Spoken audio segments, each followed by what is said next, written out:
ನಮಸ್ಕಾರ. ಎಲ್ಲರಿಗೂ ಜ್ಞಾನ ಸರಸ್ವತಿ ಯೂಟ್ಯೂಬ್ ಚಾನಲ್ಗೆ ಆದರ ಸ್ವಾಗತ. ಇನ್ನು ನಮ್ಮ ಚಾನಲನ್ನು ಯಾರ್ಯಾರು ಸಬ್ಸ್ಕ್ರೈಬ್ ಮಾಡಬೇಕು, ಲೈಕ್ ಮಾಡಬೇಕು, ಶೇರ್ ಮಾಡಬೇಕು ಹಾಗೂ ಹೆಚ್ಚು ವಿಡಿಯೋಗಳನ್ನು ನೋಡಲು ಬೆಲ್ ಐಕಾನನ್ನು ಪ್ರೆಸ್ ಮಾಡಿ ಅಂತ ಹೇಳ್ತಾ ಇಂದಿನ ನನ್ನ ಕ್ಲಾಸನ್ನು ಪ್ರಾರಂಭಿಸುತ್ತೇನೆ.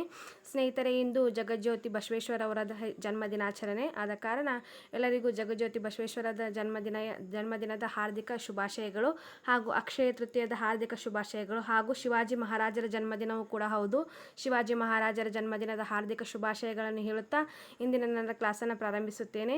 ಸ್ನೇಹಿತರೆ, ಮುಖ್ಯವಾಗಿ ಒಂದು ರಂಜಾನ್ ಕೂಡ ಹೌದು. ನನ್ನ ಮುಸ್ಲಿಂ ಬಾಂಧವರ ಸ್ನೇಹಿತರಿಗೂ ಕೂಡ ರಂಜಾನ್ ದಿನದ ಹಾರ್ದಿಕ ಶುಭಾಶಯವನ್ನು ಕೂಡ ನಾನು ತಿಳಿಸುತ್ತೇನೆ. ಸ್ನೇಹಿತರೆ, ಇಂದಿನ ಕ್ಲಾಸಿನಲ್ಲಿ ನಾವು ಇತಿಹಾಸದ ಪ್ರಮುಖ ಆಸ್ಥಾನದ ಕವಿಗಳು ಮತ್ತು ಆಡಳಿತ ವರ್ಗದ ಬಗ್ಗೆ ನಾವು ಇಂದು ಅಭ್ಯಾಸ ಮಾಡೋಣ. ಸ್ನೇಹಿತರೆ, ನಿಮಗೆಲ್ಲ ಗೊತ್ತು, ಕರ್ನಾಟಕ ಇತಿಹಾಸದಲ್ಲಿ ಆಗಿರ್ಬೋದು ಅಥವಾ ಭಾರತ ಇತಿಹಾಸದಲ್ಲಿ ಆಗಿರ್ಬೋದು, ನವರತ್ನಗಳು, ಅಷ್ಟದಿಗ್ಗಜರು, ಅಷ್ಟಪ್ರಧಾನರು, ಪ್ರಧಾನರು ಅಂತಂದು ಹಲವಾರು ಆಡಳಿತ ವರ್ಗಗಳನ್ನು ನಾವು ಅಭ್ಯಾಸ ಮಾಡ್ತೀವಿ. ಆದ ಕಾರಣ ಇಂದು ನನ್ನ ಕ್ಲಾಸಿನಲ್ಲಿ ಕೆಲವೊಂದಿಷ್ಟು ಕವಿಗಳು ಹಾಗೂ ಆಡಳಿತ ಮಾಡುವಂತಹ ಒಂದು ವಿಭಾಗ ಹಾಗೂ ಅವರ ಕೃತಿಗಳ ಬಗ್ಗೆ ನಾನು ಇಂದು ತೆಗೆದುಕೊಂಡು ಬಂದಿದ್ದೇನೆ. ಕಾರಣ ಇಂದು ನಾವು ಪಾಠವನ್ನು ಪ್ರಾರಂಭಿಸೋಣ. ಮೊದಲನೇದಾಗಿ ನೋಡಿದಾಗ ನವರತ್ನ ಕವಿಗಳು. ಈ ನವರತ್ನ ಕವಿಗಳು ಎಲ್ಲಿ ಬರ್ತಾ ಇದ್ರು ಅಂತಂದರೆ ಎರಡನೇ ಚಂದ್ರಗುಪ್ತನ ಆಸ್ಥಾನದಲ್ಲಿ. ಇದು ಗುಪ್ತ ಸಾಮ್ರಾಜ್ಯದ ಎರಡನೇ ಚಂದ್ರಗುಪ್ತನ ಆಸ್ಥಾನದಲ್ಲಿ ನವರತ್ನ ಕವಿಗಳು ಇದ್ದರು. ನವರತ್ನ ಕವಿಗಳಂದರೆ 9 ಜನ ಮಹಾಕವಿಗಳನ್ನು ಅವನು ಆಶ್ರಯವನ್ನು ಕೊಟ್ಟಿದ್ದ. ಆದ್ದರಿಂದ ನವರತ್ನ ಕವಿಗಳು ಅಂತಂದವರನ್ನು ಕರಿತಾ ಇದ್ರು. ಈಗ ಮೊದಲನೇದಾಗಿ ನೋಡಿದಾಗ ಕಾಳಿದಾಸನು ಪ್ರಮುಖವಾಗಿ ಅಭಿಜ್ಞಾನ ಶಾಕುಂತಲ, ಮಾಳವಿಗಾಗ್ನಿಮಿತ್ರ ಮತ್ತು ವಿಕ್ರಮೋರ್ವಶೀಯ ಈತನ ಪ್ರಸಿದ್ಧ ನಾಟಕಗಳಾಗಿವೆ. ಹಾಗೂ ರಘುವಂಶ, ಕುಮಾರ ಸಂಭವ ಹಾಗೂ ಮಹಾಕಾವ್ಯಗಳು ಹಾಗೂ ಮೇಘದೂತ ಮತ್ತು ಋತು ಸಂಹಾರ ಗೀತ ಕಾವ್ಯಗಳಾಗಿವೆ ಅಂತ ನಾವಿಲ್ಲಿ ನೋಡಬಹುದು. ಹಾಗೂ ಕಾಳಿದಾಸನ ಪ್ರಮುಖವಾಗಿ ಈತನ ಒಂದು ಬಿರುದು ಏನಾಗಿತ್ತಂದ್ರೆ ಕವಿ ಕುಲಗುರು. ನೋಡ್ರಿ, ಗುಪ್ತ ಸಾಮ್ರಾಜ್ಯದ ಕವಿ ಕುಲಗುರು ಯಾರಂತಂದು ಕೇಳಿದಾಗ ನಾವು ಕಾಳಿದಾಸ ಅಂತಂದು ಇಲ್ಲಿ ಹೇಳಬಹುದು. ಇನ್ನು ಮುಂದಿನದಾಗಿ ನೋಡಿದಾಗ ಧನ್ವಂತರಿ ಈತನ ಪ್ರಮುಖವಾದಂತಹ ಒಂದು ಕಾವ್ಯ ಅಥವಾ ಒಂದು ಕೃತಿ ಯಾವುದಂತಂದ್ರೆ ಆಯುರ್ವೇದ ನಿಘಂಟು ಅಂತ ನಾವಿಲ್ಲಿ ಹೇಳ್ಬೋದು. ಇನ್ನು ಮುಖ್ಯವಾಗಿ ನೋಡಿದಾಗ ಒಂದು ಭಾರತದ ಪ್ರಾಚೀನ ಇತಿಹಾಸದ ಒಂದು ಆಯುರ್ವೇದದ ಪಿತಾಮಹ ಯಾರಂತಂದು ಕೇಳಿದಾಗ ನಾವು ಧನ್ವಂತರಿ ಹೇಳ್ತೀವಿ. ಈ ಎರಡನೇ ಚಂದ್ರಗುಪ್ತನ ಧನ್ವಂತರಿ ಕವಿಗೆ ಕೂಡ ಇವನು ತನ್ನ ಆಸ್ಥಾನದಲ್ಲಿ ಏನು ಮಾಡಿದ್ದ, ಒಂದು ಆಶ್ರಯವನ್ನು ನೀಡಿದ್ದ ಅಂತ ನಾವಿಲ್ಲಿ ಹೇಳ್ಬಹುದು. ಇವನು ಮೂಲತಃ ಆಯುರ್ವೇದ ವೈದ್ಯನಾಗಿ ಸೇವೆಯನ್ನು ಸಲ್ಲಿಸ್ತಿದ್ದ ಅಂತ ನಾವಿಲ್ಲಿ ನೋಡಬಹುದಾಗಿದೆ. ಇನ್ನು ಮೂರನೇದಾಗಿ ನೋಡಿದಾಗ ಕ್ಷಪನಕನು ಕೂಡ ಜ್ಯೋತಿಷ್ಯ ಶಾಸ್ತ್ರ ಎಂಬ ಪುಸ್ತಕವನ್ನು ಬರೆದಿದ್ದ. ಈತನ ಜ್ಯೋತಿಷ್ಯ ಪರಿಣಿತಿಯನ್ನು ಹೊಂದಿದ್ದ ಅಂತ ನಾವಿಲ್ಲಿ ನೋಡಬಹುದು. ಇನ್ನು ಮುಂದಿನದಾಗಿ ನೋಡಿದಾಗ ಅಮರಸಿಂಹ ಈತನ ಪ್ರಮುಖವಾದಂಥ ಕೃತಿ ಅಮರಕೋಶ. ಹಾಗೂ ಶಂಕು ಈತನ ಪ್ರಮುಖವಾದಂಥ ಒಂದು ಕೃತಿ ಯಾವುದಂದ್ರೆ ಶಿಲ್ಪಶಾಸ್ತ್ರ. ಇನ್ನು ಮುಂದಿನದಾಗಿ ವೇತಾಳ ಭಟ್ಟ ಈತನ ಪ್ರಮುಖವಾದಂಥ ಕೃತಿ ಯಾವುದಂದ್ರೆ ಮಂತ್ರಶಾಸ್ತ್ರ. ಹಾಗೂ ಘಟಕರ್ಪರ ಈತನ ಒಂದು ಪ್ರಮುಖವಾದಂಥ ಕೃತಿ ಯಾವುದಂದ್ರೆ ಘಟಕರ್ಪರ ಕಾವ್ಯ ಅಂತ ನಾವಿಲ್ಲಿ ನೋಡಬಹುದು. ಇನ್ನು ಕೊನೆಯದಾಗಿ 8ನೇದೊಂದು ನೋಡಿದಾಗ ವರಾಹಮಿಹಿರ ಈತನ ಪ್ರಮುಖವಾದಂಥ ಕೃತಿ ಯಾವುದಂದ್ರೆ ಬೃಹತ್ ಸಂಹಿತೆ, ಬೃಹತ್ ಜಾತಕ, ಲಘು ಜಾತಕ ಹಾಗೂ ಪಂಚಸೈದ್ಧಾಂತಿಕ. ಈ ಪಂಚಸೈದ್ಧಾಂತಿಕವನ್ನು ನಾವು ಏನಂತ ಕರಿತೇವೆ ಅಂದ್ರೆ ಭೂಗೋಳಶಾಸ್ತ್ರದ ಒಂದು ಬೈಬಲ್ ಅಂತ ನಾವು ಇದನ್ನು ಕರಿತೇವೆ ಅಂತ ನಾವಿಲ್ಲಿ ಹೇಳಬಹುದು. ಇನ್ನು ಮುಂದಿನದಾಗಿ ನೋಡಿದಾಗ ವರರುಚಿ ಈತನ ಒಂದು ಪ್ರಮುಖವಾದಂಥ ಕೃತಿ ಯಾವುದಂತಂದ್ರೆ ವ್ಯಾಕರಣ ಅಂತ ನಾವಿಲ್ಲಿ ನೋಡ್ಬೋದು. ಸ್ನೇಹಿತರೆ, ಈ 9 ಜನ ನವರತ್ನಗಳು ಎಲ್ಲಿದ್ರಂದ್ರೆ ಎರಡನೇ ಚಂದ್ರಗುಪ್ತನ ಆಸ್ಥಾನದಲ್ಲಿದ್ದರು. ಇವರ ಬಗ್ಗೆ ಪ್ರಮುಖವಾಗಿ ದ್ವಿತೀಯ PUC ಪುಸ್ತಕದಲ್ಲಿ ವಿವರವಾಗಿ ನೀಡಿದ್ದಾರೆ. ಈ ಒಂದು ಕೃತಿಗಳು ಹಾಗೂ ಅವರ ಒಂದು ಕಾಲ ಎಲ್ಲವನ್ನು ಪ್ರಮುಖವಾಗಿ ನೀಡಿದ್ದಾರೆ. ಎಲ್ಲರೂ ಹೆಚ್ಚಿನ ಅಭ್ಯಾಸಕ್ಕಾಗಿ ಆ ಒಂದು ಪುಸ್ತಕವನ್ನು ತೆಗೆದುಕೊಂಡು ಓದಿ ಅಂತ ನಾನಿಲ್ಲಿ ಹೇಳಕ್ಕೆ ಇಷ್ಟಪಡ್ತೀನಿ. ಸ್ನೇಹಿತರೆ, ಇನ್ನು ಮುಂದಿನದಾಗಿ ನೋಡಿದಾಗ ನವರತ್ನಗಳು. ಈಗ ನಾವು ಮೊದಲಿಗೆ ನೋಡಿದ್ವಿ, ಈಗ ಇವ್ರು ನವರತ್ನಗಳು ಅಥವಾ ನವಮಣಿಗಳು ಅಂತಂದು ಕೂಡ ಇವರನ್ನು ಕರಿತಾ ಇದ್ರು. ಇವ್ರು ಎಲ್ಲಿದ್ರಂದ್ರೆ ಅಕ್ಬರನ ಆಸ್ಥಾನದಲ್ಲಿ ಇದ್ರು. ಅಕ್ಬರ್ ಯಾರಂದ್ರೆ ಒಬ್ಬ ಮೊಘಲ್ ಸಾಮ್ರಾಜ್ಯದ ಒಬ್ಬ ಪ್ರಸಿದ್ಧವಾದಂತಹ ಚಕ್ರವರ್ತಿಯಾಗಿದ್ದ ಅಂತ ನಾವಿಲ್ಲಿ ನೋಡ್ಬೋದು. ಆದರೆ ಇಲ್ಲಿ ಕೆಲವೊಂದಿಷ್ಟು ಕವಿಗಳದ್ದು ನನಗೇನಾಗಿಲ್ಲ, ಅವ್ರಿಗೆ ಕೃತಿಗಳು ಸಿಕ್ಕಿಲ್ಲ. ಎಷ್ಟು ಸಿಕ್ಕೋ ಅಷ್ಟು ತೊಗೊಂಡ್ಬಂದಿದ್ದೀನಿ. ತೋದರಮಲ್ಲ ಈತ ಪ್ರಮುಖವಾಗಿ ಕಂದಾಯ ನೀತಿ ಅಂದರೆ ಈತನ ಒಂದು ಜಪ್ತಿ ಎಂಬಂಥ ಒಂದು ಕಂದಾಯ ನೀತಿಯನ್ನು ಅಕ್ಬರನ ಆಸ್ಥಾನದಲ್ಲಿ ಮಾಡಿದಂಥ ಒಬ್ಬ ಇವನು ಆತ ಕಂದಾಯದ ಮಂತ್ರಿಯಾಗಿದ್ದ ಅಂತ ನಾವಿಲ್ಲಿ ನೋಡ್ಬೋದು. ಇನ್ನು ಮುಂದಿನದಾಗಿ ನೋಡಿದಾಗ ಅಬ್ದುಲ್ ಫಜಲ್ ಈತನ ಪ್ರಮುಖವಾದಂಥ ಕೃತಿ ಅಕ್ಬರ್ನಾಮ ಮತ್ತು ಐನಿ ಅಕ್ಬರಿ ಆಗಿದೆ. ಇನ್ನು ಮುಂದಿನದಾಗಿ ನೋಡಿದಾಗ ಫೈಜಿ ತಬ್ಸಿರ್ ಅಲ್ ಸುಬ್. ಇವ ಫೈಜಿ ಅಂದರೆ ಮೊಹಮ್ಮದ್ ಫೈಜಿ ಅದೇನಲ್ಲ, ಈತನ ಪ್ರಮುಖವಾದಂಥ ಕೃತಿ ಯಾವುದಂದ್ರೆ ತಬ್ಸಿರ್ ಅಲ್ ಸುಬ್. ಮತ್ತು ಇವ ಮುಂದೆ ಏನು ಮಾಡಿದ ಅಂದರೆ ಲೀಲಾವತಿ, ನಳಚರಿತೆ ಕೃತಿಗಳನ್ನು ಪರ್ಷಿಯನ್ ಭಾಷೆಗೆ ಭಾಷಾಂತರಿಸಿದನು. ಹಾಗೂ ರಾಮಾಯಣ ಮಹಾಭಾರತವನ್ನು ಕೂಡ ಇವನು ಪರ್ಷಿಯನ್ ಭಾಷೆಗೆ ಭಾಷಾಂತರಿಸ್ತಾನ ಅಂತ ನಾವಿಲ್ಲಿ ನೋಡ್ಬೋದು. ಇನ್ನು ಮುಂದಿನದಾಗಿ ನೋಡಿದಾಗ ರಾಜ ಬೀರಬಲ್ಲ. ಇವ ಏನಾಗಿದ್ದ ಅಂತಂದ್ರೆ ಏಕೈಕ ಹಿಂದೂ ಮಂತ್ರಿ ಆಗಿದ್ದ. ಮತ್ತು ಏನಂತಂದ್ರೆ ಈ ಅಕ್ಬರ್ 1575ರಲ್ಲಿ ದಿನಿ ಇಲಾಹಿ ಎಂಬಂಥ ಒಂದು ಧರ್ಮವನ್ನು ಸ್ಥಾಪನೆ ಮಾಡ್ತಾನೆ. ಆ ಒಂದು ಧರ್ಮದಲ್ಲಿ ಇರುವಂಥ ಏಕೈಕ ಹಿಂದೂ ಮಂತ್ರಿ ಯಾರಂತ ನೋಡಿದಾಗ ನಾವು ಬೀರಬಲ ಅಂತಂದು ಹೇಳ್ಬೋದು.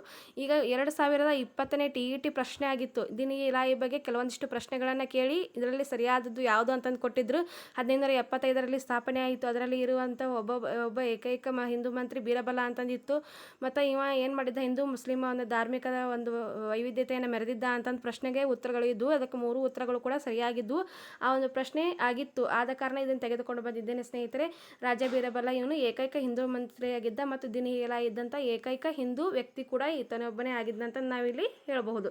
ಇನ್ನು ಮುಂದಿನದಾಗಿ ನೋಡಿದಾಗ ತಾನ್ಸೇನ್. ಈ ತಾನ್ಸೇನ್ ಕೂಡ ಹಿಂದೂಸ್ತಾನಿ ಸಂಗೀತದ ಪಿತಾಮಹ. ಇವನು ಅಕ್ಬರನ ಆಸ್ಥಾನದಲ್ಲಿದ್ದಂಥ ಪ್ರಮುಖ ಸಂಗೀತಗಾರ ಅಂತ ನಾವಿಲ್ಲಿ ಹೇಳಬಹುದು.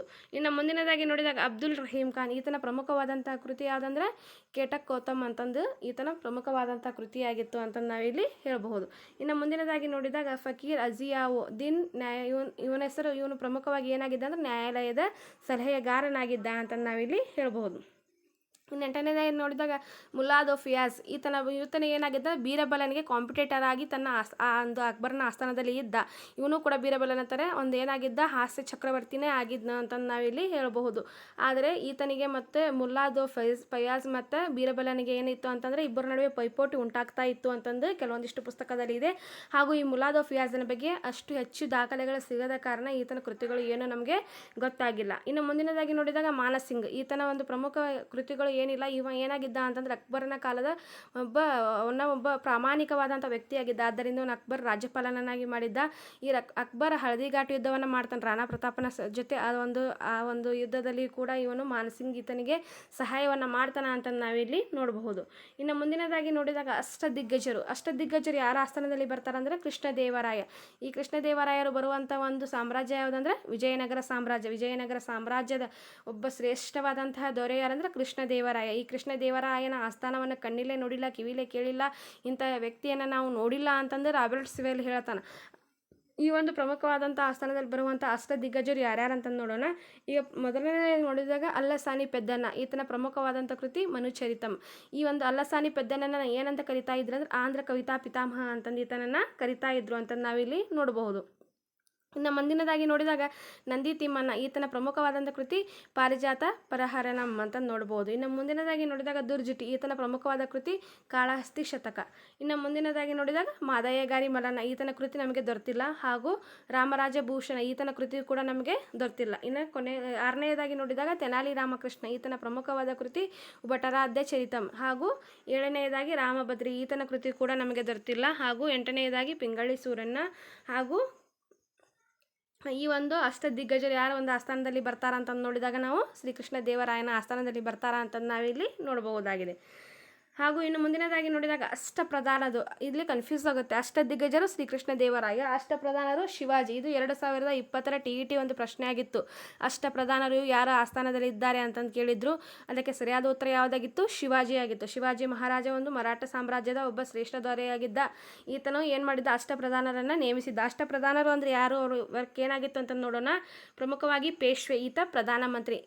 ಮೊಟ್ಟ ಮೊದಲ ಪೇಶ್ವೆ ಯಾರಂದ್ರೆ ಬಾಲಾಜಿರಾವ್ ಅಂತ ನಾವಿಲ್ಲಿ ಹೇಳ್ತೇವೆ. ಇನ್ನು ಮುಂದಿನದಾಗಿ ನೋಡಿದಾಗ ಸೇನಾಪತಿ ಸರಿ ನೌಬತ್. ಸೈನ್ಯದ ಮುಖ್ಯ ದಂಡನಾಯಕನಾಗಿ ಕಾರ್ಯನಿರ್ವಹಿಸ್ತಾ ಇದ್ದ.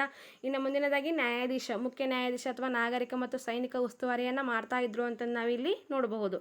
ಹಾಗೂ ಮುಂದಿನದಾಗಿ ಅಮಾತ್ಯ. ಈತ ಹಣಕಾಸು ಮಂತ್ರಿಯಾಗಿ ಕಾರ್ಯನಿರ್ವಹಿಸ್ತಾ ಇದ್ದ. ಒಂದು ಮರಾಠ ಸಾಮ್ರಾಜ್ಯದಲ್ಲಿ ಅಮಾತ್ಯ ಅಂದರೆ ಏನಂದ್ರೆ ಹಣಕಾಸು ಮಂತ್ರಿಯಾಗಿ ಕಾರ್ಯನಿರ್ವಹಿಸ್ತಾ ಇದ್ದ ಅಂತ ನಾವಿಲ್ಲಿ ನೋಡಬಹುದು. ಇನ್ನು 5ನೇದಾಗಿ ಪಂಡಿತ್ ರಾವ್. ಇವು ಧನಾಧ್ಯಕ್ಷ ಅಥವಾ ಎಲ್ಲ ಧಾರ್ಮಿಕದ ಕಾರ್ಯಕ್ರಮಗಳ ಉಸ್ತುವಾರಿಯನ್ನು ವಹಿಸ್ತಾ ಇದ್ರು ಅಂತ ನಾವಿಲ್ಲಿ ನೋಡಬಹುದು.